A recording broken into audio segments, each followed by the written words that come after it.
Bangui, capitale de la République centrafricaine, appelée jadis Bangui la Coquette, a perdu sa notoriété. L'accroissement et la congestion de la population, l'accroissement de la densité de flux de transport urbain, et l'épanelage de la ville hors d'un cadre défini de développement urbain, sont à l'origine de la perte de cette notoriété. Le président de la République chef de l'État, son Excellence, professeur Faustin Archange Touadéra, dans sa vision de faire de la République centrafricaine une puissance économique au cœur de l'Afrique, envisage de transformer la ville de Bangui en un pôle attractif des activités économiques. L'objectif est de faire de la ville de Bangui une plateforme et un hub d'échanges économiques, financières et bancaires, afin d'attirer les investisseurs et propulser l'économie de la République centrafricaine. C'est dans ce contexte que le président de la République, le professeur Faustin Archange Touadéra, a initié le projet de restructuration urbaine de la ville de Bangui sur la côte fluviale de l'Oubangui, à partir du point PK0, allant jusqu'à 35 km à Bobassa vers le sud-ouest du pays.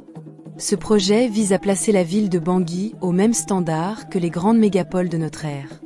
De façon spécifique, le projet permettra de mettre les infrastructures routières de la ville de Bangui aux normes internationales, de doter la ville de Bangui avec des bâtiments et équipements aux normes internationales, et d'offrir à l'administration centrafricaine des bâtiments et des espaces de travail adéquats, à la hauteur des ambitions du président de la République fixées dans les exigences de ce projet.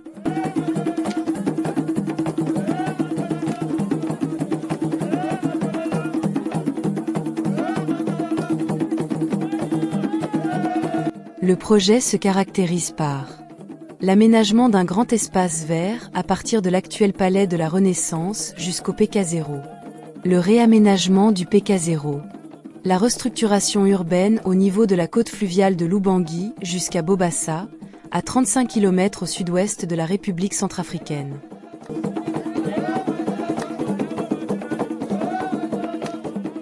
Le projet est séquencé en 3 phases. La phase 1 comprend l'aménagement de l'espace vert devant le palais de la Renaissance, le réaménagement du PK0, la restructuration urbaine au niveau de la côte fluviale de l'Oubangui pour en faire un centre administratif high-tech. Le centre administratif comprendra un complexe hôtelier de très haut standing constitué de plusieurs hôtels de luxe 5 étoiles. Ce complexe est enjambé par une grande esplanade nommée Bangui Plage, qui abritera les grandes manifestations artistiques et culturelles de la capitale. L'esplanade de Bangui Plage est connectée à des marinas qui offrent des services de fast-food, des salons de thé et des espaces de détente. Des buildings administratifs abritant les départements ministériels. Des immeubles de bureaux et de commerce, abritant les sièges sociaux des grandes entreprises de la place et des grandes marques.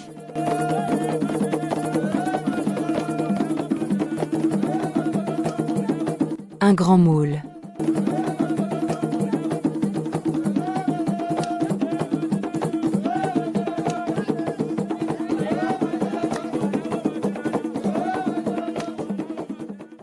Le siège de la primature.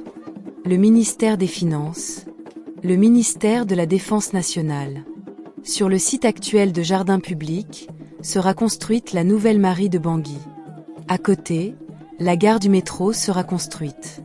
Le métro desservira à partir de centre-ville, toute la côte fluviale de l'Oubangui jusqu'à Bobassa, longeant l'avenue David Dacko, et traversant les nouvelles agglomérations de la côte fluviale.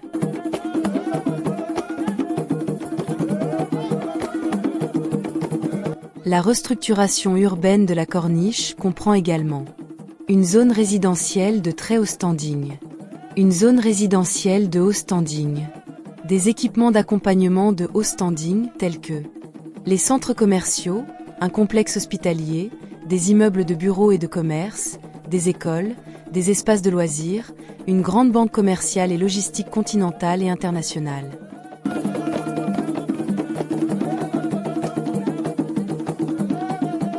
Il est aménagé également dans cette zone le musée de la résistance africaine, entouré d'une grande esplanade à débordement sur le fleuve. Ce musée est surplombé d'un gigantesque monument, de plus grands résistants panafricains, Caribou. Cette phase du projet comporte également des zones d'habitation de la classe moyenne, également dotées des équipements d'accompagnement tels que les immeubles de bureaux et de commerce, les complexes scolaires, les centres de sport et des activités ludiques. Dans la zone d'habitation de la classe moyenne, située sur l'actuel site de port pétrolier, il sera aménagé un lac artificiel en lieu et place de la zone marécageuse inhabitable qui borde le flanc nord de la zone. Autour de ce lac artificiel, seront aménagés des espaces ludiques et de sport.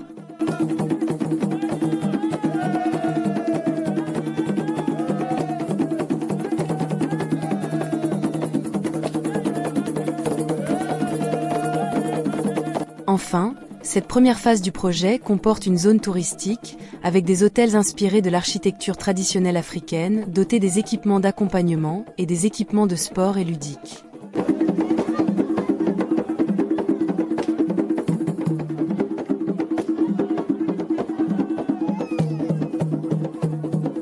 La deuxième phase du projet comprend l'aménagement du quartier artistique et culturel, doté des logements, des équipements de production artistique et culturelle, comme le palais de culture, le centre national d'exposition, le musée et les galeries d'exposition.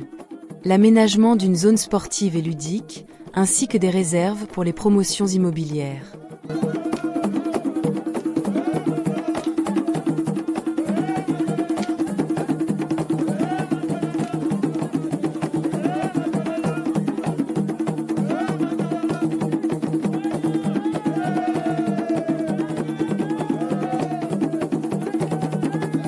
La troisième et la dernière phase du projet concerne l'aménagement d'un port à Bobassa et l'aménagement d'une zone logistique d'une grande envergure, dotée des équipements et des espaces de production, de transformation de stockage et de distribution des produits agricoles.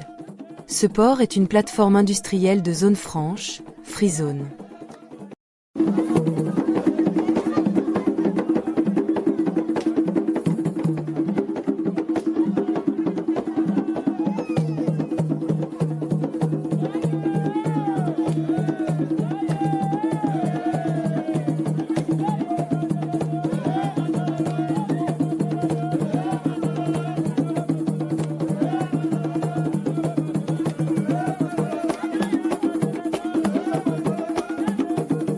L'ensemble du projet est étendu sur une superficie d'environ 93,800 km², estimée à un coût total de 10 milliards de dollars, reparti comme suit. Première phase, 4,90 km², avec 5 milliards de dollars de coût de réalisation. Phase 2, 44,100 km², avec 3 milliards de dollars de coût de réalisation. Phase 3, 44,800 km², avec 2 milliards de dollars de coût de réalisation. Réalisable dans une durée de 15 ans. Ce projet aura un impact positif significatif sur l'économie de la République centrafricaine, car il permettra d'attirer les investisseurs, de créer de la richesse, de créer plus de 800 000 emplois, de réduire le taux du chômage, de développer le potentiel touristique de la RCA, de faciliter et augmenter les échanges commerciaux entre la RCA et l'extérieur, d'accroître et de diversifier les recettes de l'État, d'enrayer les phénomènes de bidonville, de garantir la sécurité et la libre circulation des biens, également des personnes. La ville futuriste de Bangui, un Centrafrique nouveau, l'ambition du président de la République, chef de l'État, son Excellence, professeur Faustin Archange Touadéra.